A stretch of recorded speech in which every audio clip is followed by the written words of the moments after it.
Assalamualaikum warahmatullahi wabarakatuh.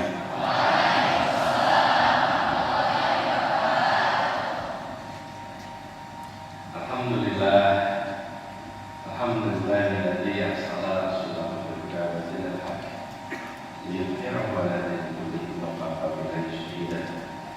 Asyhadu an la ilaha illallah wa asyhadu anna Muhammadan abduhu wa rasuluh. Allahumma shalli ala sayyidina Muhammad wa ala alihi wa ashabihi ajma'in. Rabbi shrah li sadri wa yassir li amri wahlul 'uqdatam min lisani yafqahu qawli. Amma ba'du. Yang saya hormati, yang saya muliakan pimpinan Pondok Pesantren Darussalam Kiai Haji Fadil Munawwar Mansur dan seluruh keluarga besar pengelola Pondok Pesantren Darussalam, khususnya yang tadi menciptakan lagu baik Kiai Fadil Yani Ainul Samsi serta para santri sekalian. Alhamdulillah, Pak Yai, saya senang sekali bisa kembali ke Darussalam ini. Jadi kalau yang dulu bicaranya subuh, yang ini ba'da isya, dalam artian yang sesungguhnya. Jadi minta maaf sekali pada semuanya. Biasanya jam segini udah tidur belum? Sekarang ngantuk gak? Benar. Yang ngantuk. Wah, santrinya hebat.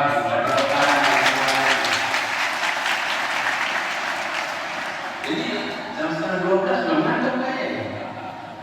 Ini stamina luar biasa. Memang, insya Allah santri Darussalam masuk tiga-tiganya ini. Stamina fisik kuat, stamina moral hebat, stamina intelektual kuat. Jadi kalau bicara stamina 3, stamina apa?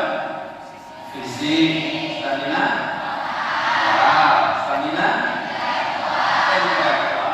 Tiga-tiganya stamina terjaga.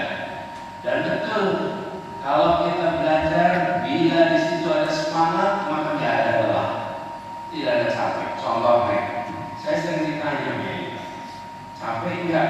Saya bilang, enggak. Kok bisa enggak? Jadi, tapi contoh, saya kalau diajak sama istri, ibu, kalau diajak sama istri ke toko pakaian, baru masuk jalan setengah jam itu enggak capek. Enggak capek gitu, setengah jam, 6 jam, setengah capek. Nah, tapi kalau saya diajak ke toko elektronika 2 jam itu belum capek, Pak. Padahal AC-nya sama, ruangannya sama, apa bedanya? Kalau hatinya ada pada yang dikerjakan, maka tidak ada rasa lelah itu. Benar kan? Kalau kita senang atas apa yang kita kerjakan, insya Allah tidak terasa lelah. Nah, kebetulan belanja ke toko pakaian bukan favorit, makanya rasanya kayak capek. Tapi kalau berjalan tidak. Nah, kalau adik-adik di sini sampai jam setengah 12 saja tidak lelah, artinya memang semuanya dalam cinta belajar ke tempat ini. Ya. Nah, jadi Pak Yai ini pendidikannya Masya Allah, dari sini saja sudah terlihat tanda-tanda berhasil. Insya Allah nanti mereka semua jadi alumni yang membanggakan. Nah, izinkan untuk kesempatan ini saya sampaikan terima kasih kesempatan untuk bisa silaturahmi lagi, berjumpa lagi dengan semua. Walaupun yang ada di sini mungkin di tahun 2013 belum ketemu saya, ya kan? Mungkin belum waktu itu, tapi podiumnya masih sama, gedungnya masih sama, ya kan? Insya Allah kita saling belajar. Nah, Pak Yai, kalau boleh saya menyampaikan beberapa hal untuk para santri. Kita sekarang ini, para santri semua adalah generasi abad 21. Anda berada di tahun 2022. Dan tadi kami mendengar bahwa di Darussalam ini disiapkan untuk menjadi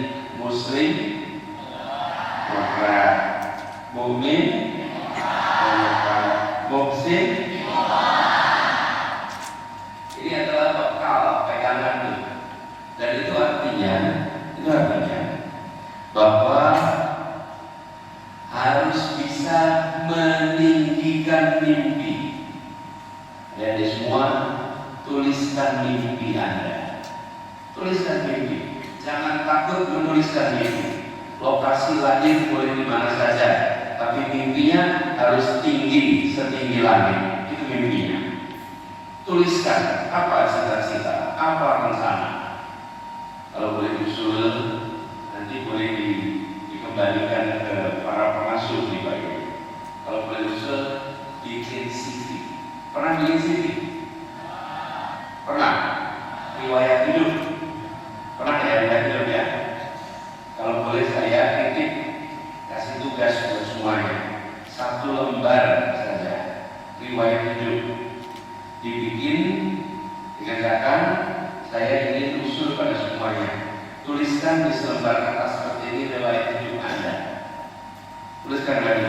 Paling atas nama, bawahnya alamat. Terus bawahnya lagi 1 alinea, 1 paragraf. Tuliskan isinya tentang Anda. Anda siapa, yang dikerjakan apa, kemudian prestasinya apa. Tuliskan di situ. Terus bawahnya riwayat pendidikan, riwayat pekerjaan Anda. Tapi tulisan ini, CV ini ditulis seakan-akan Anda hidup di tahun 2042. Anda bukan nulis CV tahun 2022, Anda tulis CV tahun 2042. 20 tahun lagi, kalau Anda di sini tulis alamatnya di mana?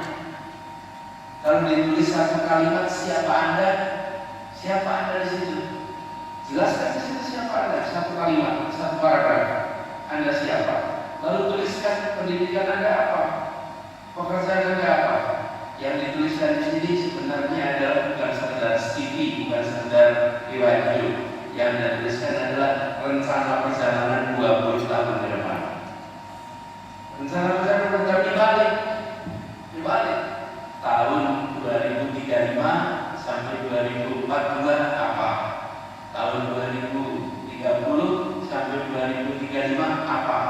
Tahun 2024 saya lulus tahun 2024 sampai 2030 apa?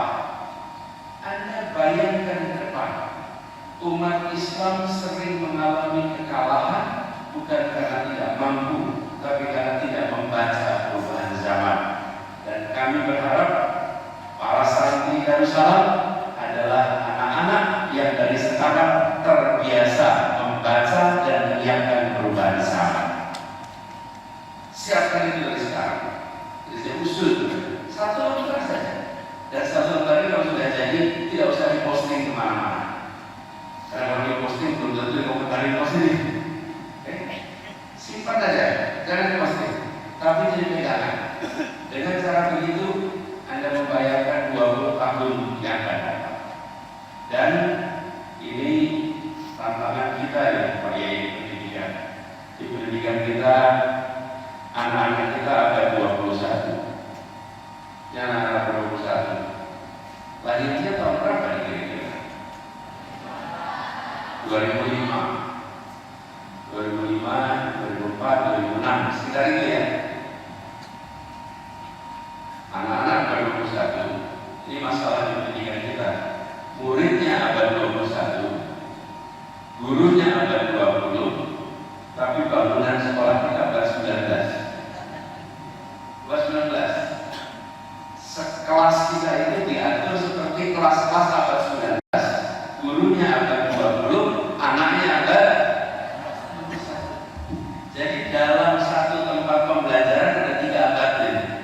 Ada abad yang anak, abad dunia, abad luar kelas. Sekarang adalah kesempatan untuk kita melakukan transformasi. Kuncinya di mana? Kuncinya di pada pemanfaatan teknologi, pengembangan guru sehingga gurunya ke abad 21. Jadi tadi saya dengar cerita dari Pak Yai, kuliah-kuliahnya sekarang sudah serba digital. Kemarin pandemi itu ada yang menyebutnya sebagai krisis. Kalau boleh saya istilahkan, pandemi kemarin itu bukan krisis, tapi perubahan yang dipercepat. Perubahan yang dipercepat. Banyak di antara kita yang ini kejadian di kampus di UNJ Jakarta. Dosen mengajak dosen-dosen yang lain untuk menggunakan teknologi. Sulitnya setengah mati. Sulitnya setengah mati. Banyak yang tidak mau pakai teknologi. Kejadian pandemi semua pakai teknologi. Apa yang terjadi? Pandemi itu bukan krisis, pandemi itu perubahan yang dipercepat. Nah, mudah-mudahan dari semua di sini bisa betul-betul memanfaatkan. Tadi saya tanya di sini bagaimana dengan penggunaan alat-alat itu. Di sini bisa pakai komputer, di sini ada HP, di sini ada alat komunikasi. Saya titip kepada teman-teman semua, adik-adik semua. Gunakan itu untuk menyiapkan masa depan. Kalau di sini boleh punya akun Facebook nggak deh? Boleh. Anak-anak punya akun Facebook? Punya. Instagram punya? Instagram pasti punya. TikTok? Apalagi ya? Apalagi selain TikTok, Instagram? Line? Twitter? Nah, jadi semua yang ada di sini, banyak dari kita tertekan di dunia sosial media. Pertanyaannya siapa temannya? Coba lihat ya, siapa temannya? Kalau teman kita di atas ini adalah teman kita yang sehari-hari, maka tidak ada gunanya alat ini. Tidak ada gunanya.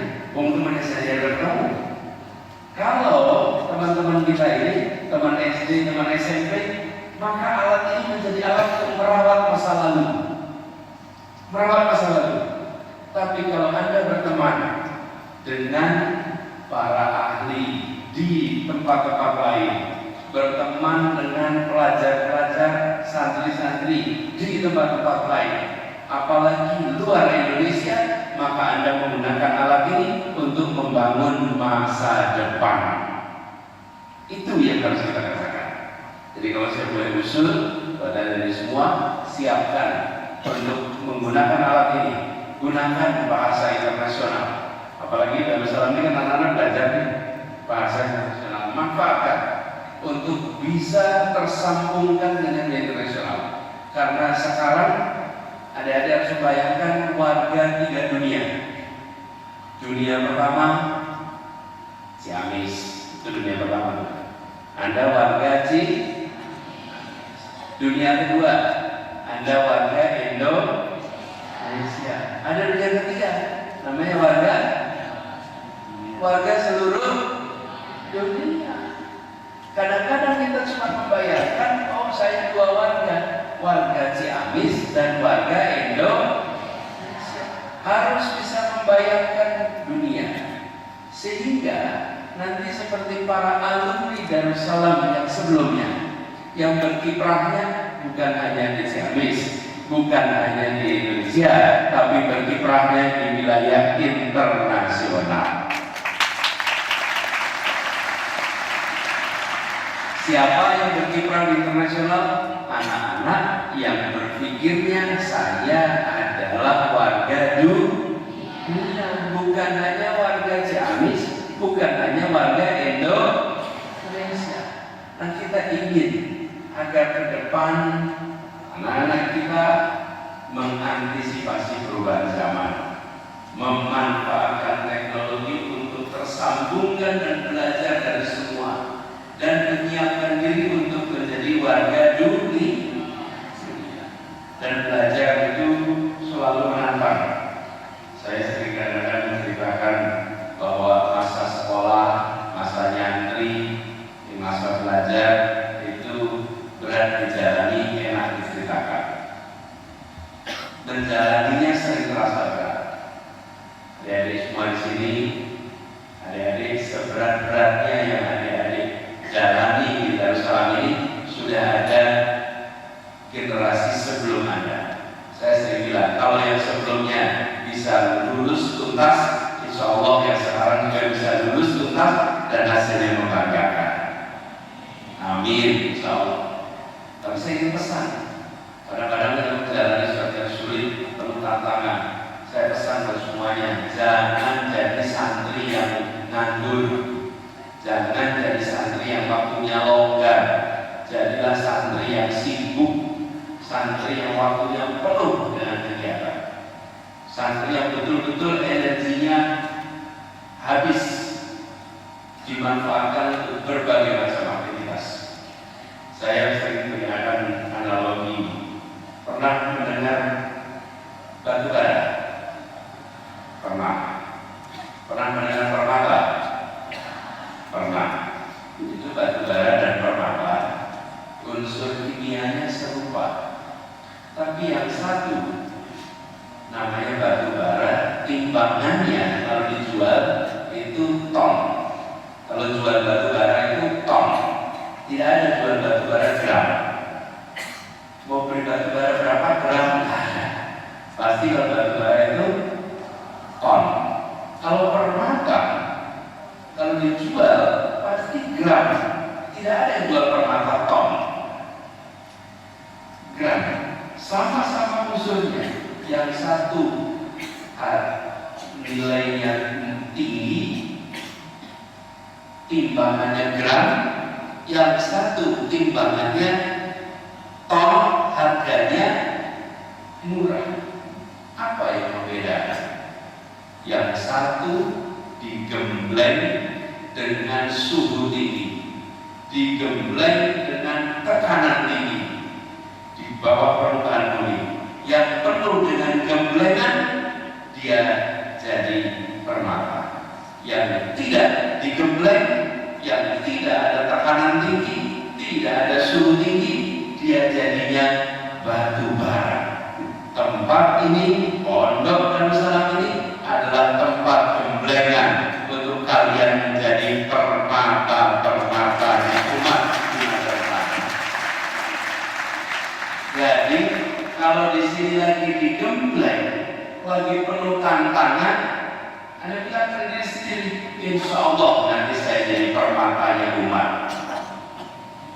Ini adalah pelajaran betapa kalau kita sibuk, repot, mau belajar, insya Allah mendapatkan bekal yang memiliki nilai yang luar biasa di kemudian hari.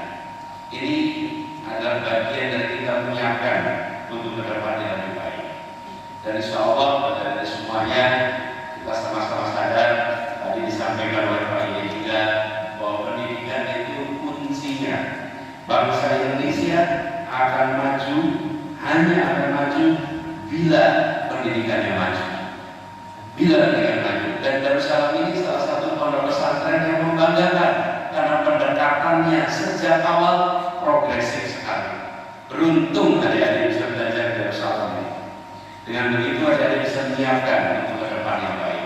Nah, kita ingin agar pendidikan di Indonesia terus-menerus kualitasnya nanti ditingkatkan. Kami ini Pak Yai menyebut Indonesia Mengajar dan Tingkat. Sekarang alhamdulillah sudah berjalan hampir 13 tahun. Dan setelah 13 tahun ini sudah ada begitu banyak anak-anak kita yang sudah menjadi kaum profesional. Mereka Indonesia Mengajar itu mengirimkan sarjana terbaik ke pelosok menjadi guru selama 1 tahun. Setelah itu mereka pulang. Sekarang kita menyaksikan di berbagai tempat anak-anak yang memiliki hati di pedesaan bersama rakyat kebanyakan, tetapi kompetensinya kompetensi global. Mereka bisa bertanding, mereka bisa bersanding di dataran global. Ini adalah bekal yang kita harapkan untuk masa depan Indonesia. Nanti kita punya pemimpin-pemimpin yang memiliki pengalaman bersama rakyat, kebanyakan di tempat-tempat yang sulit. Di Ciamis ini masih ada listrik, kita akses internet ada sama, nggak beda jauh dengan di Jakarta. Tapi begitu sampai ke pelosok, tidak ada sinyal, tidak ada listrik, air bersih sulit, maka tantangan untuk maju menjadi sangat besar. ketika anak-anak muda memilih berada di sana, setahun bertugas di sana, dia digembleng untuk punya perasaan sebangsa dengan saudara-saudara yang paling sulit kondisi kehidupan kesehariannya. Itu berjalan terus, dan alhamdulillah kita bersyukur sekali bahwa makin banyak anak-anak kita yang berminat untuk terlibat dalam program-program seperti ini. Kalau berminat cari pekerjaan gaji tinggi itu normal, tapi kalau kompetisi yang mendaftar misalnya, dan ini kejadian, yang mendaftar 13.000 yang diterima cuma 70. Bayangkan yang mendaftar 13.000 yang diterima 70, itu namanya bersulit-sulit untuk hidup sulit. Karena biasanya kalau kompetisinya ketat, hidupnya nyaman. Kalau ini sulit, kompetisinya ketat untuk hidup sulit. Tapi saya sering sampaikan, kenapa ada 13.000 itu? Itu artinya orang tua kita masih tetap mendidik anak-anak yang berminat menjadi pejuang di bangsa kita. Kita masih punya stok pejuang yang luar biasa. Alhamdulillah, kita syukuri. Jadi adik-adik semua, para santri yang saya hormati, pesan saya tadi, tinggikan mimpi, siapkan dari warga lokal, manfaatkan teknologi, dan jalani yang berat-berat itu sebagai kemudahan untuk jadi bermanfaat. Insya Allah nanti adik-adik semua akan menjadi alumni yang membanggakan bagi orang tuanya, bagi pondok Darussalam, dan bagi umat Islam di Indonesia. Insya Allah. Pak Yai, para pengasuh yang saya hormati, adik-adik semua, izinkan saya mengakhiri dan menyampaikan terima kasih. Dan juga Pak Yai kali ini sebetulnya keinginannya berakhir di sini. Hari ini kami dari mulai mendarat tadi siang sampai dengan sekarang itu jadwalnya tergeser agak jauh. Jadi ada beberapa yang pertemuan yang malah akan terjadi sesudah ini. Jadi nampaknya sesudah Darussalam masih ada satu acara berikutnya di Tasik. Padahal rencananya berakhirnya di Darussalam. Jadi mohon ini dicatat sebagai piutang dulu, Pak. Sebagai piutang. Mudah-mudahan nanti di catatan akuntansinya disimpan dulu. Mudah-mudahan suatu saat nanti bisa kembali lagi di sini, berwudu subuh di sini, dan bersujud subuh di Darussalam lagi, insyaallah. Karena itu pengalaman mengesankan, lalu kuliah subuh sama-sama, belajar di subuhan. Insyaallah pada kali berikutnya dapat kesempatan. Dan juga saya ingin kepada adik-adik yang sudah sekarang belajar di Darussalam, ingat-ingat masa ini harus disimpan. Nanti setelah Anda lulus tidak bisa lagi kembali ke pondok. Ini manfaatkan untuk belajar yang luar biasa. Kesempatan berada di Darussalam ini luar biasa. Pak Yai, semua para pengasuh, saya sampaikan terima kasih. Terima kasih atas kehangatannya, terima kasih atas sambutannya, dan yang terakhir secara khusus saya ingin sampaikan terima kasih kepada Kiai Fadil Yani Ainu Samsi atas lagunya yang diciptakan 9 tahun yang lalu yang luar biasa. Jadi lagu itu sudah keliling dunia karena dimulai dari Darussalam, tapi sudah sampai kemana-mana. Dan ketika sampai kemana-mana itu begitu banyak yang mengutip, yang menggunakan, insya Allah ini dicatat sebagai amal jariahnya hebatnya. Dan kami yang mendapatkan kehormatan berada dalam lagu itu, kami berharap kepada semuanya doakan agar saya bisa menjalankan amanah ini dengan baik.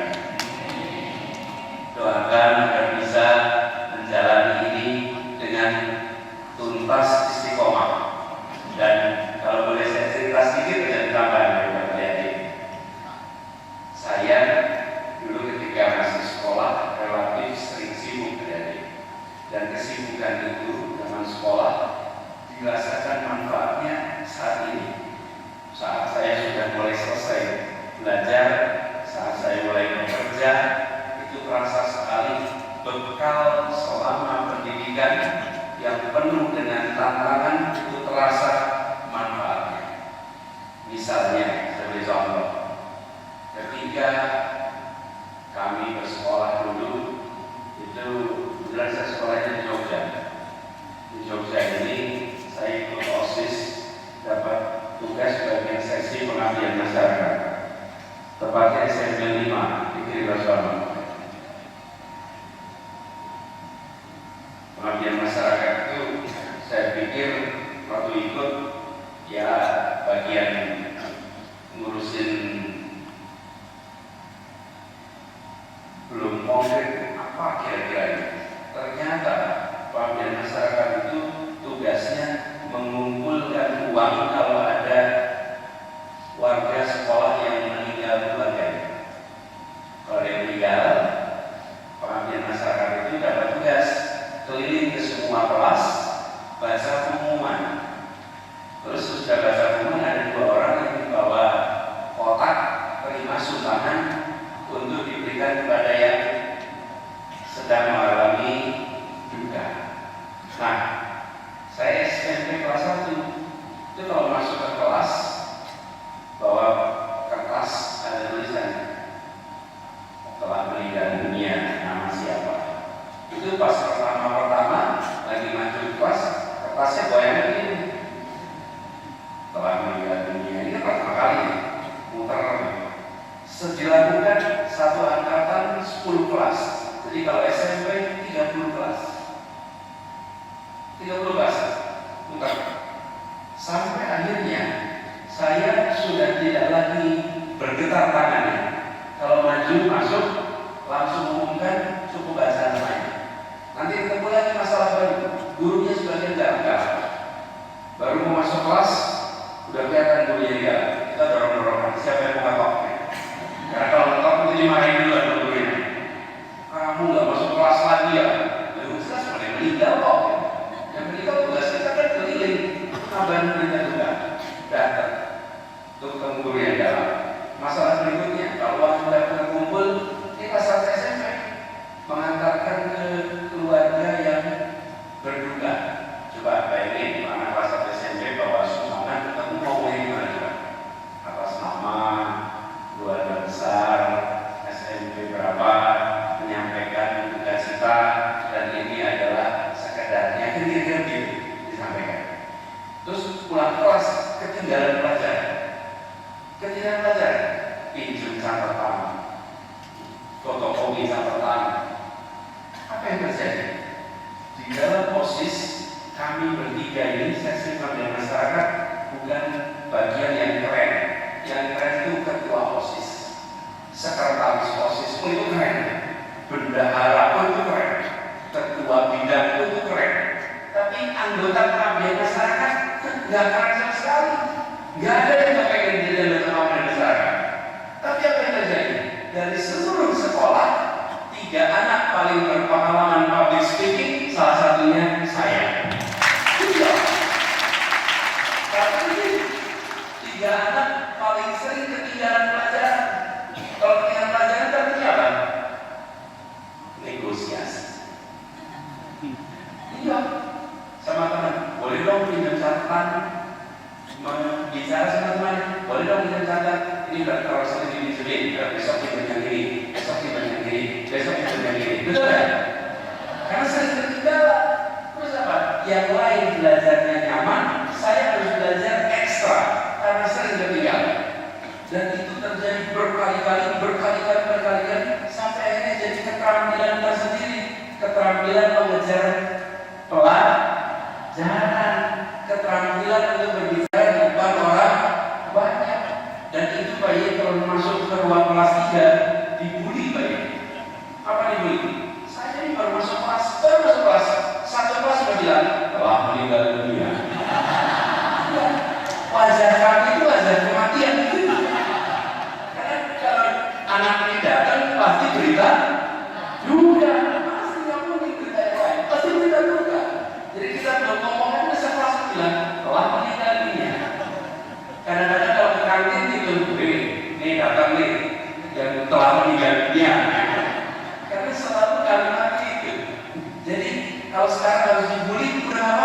dari dulu luar biasa kok.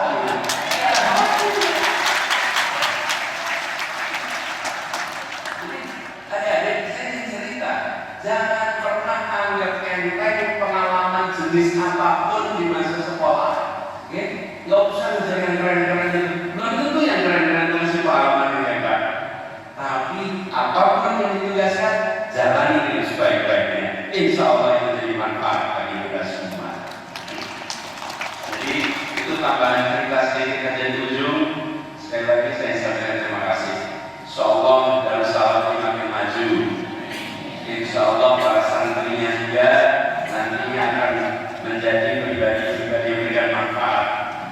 Dan Pak Kiai, Pak Kiai, Pak Munawar, insya Allah diberikan kesehatan, dipanjangkan umurnya, dan terus menjadi teladan rujukan bagi kita semua. Dan sekali lagi saya sampaikan terima kasih sekaligus permohonan agar dicatat, insya Allah pada kali berikutnya saya bisa dapat kesempatan di sini kembali berwudu bermalam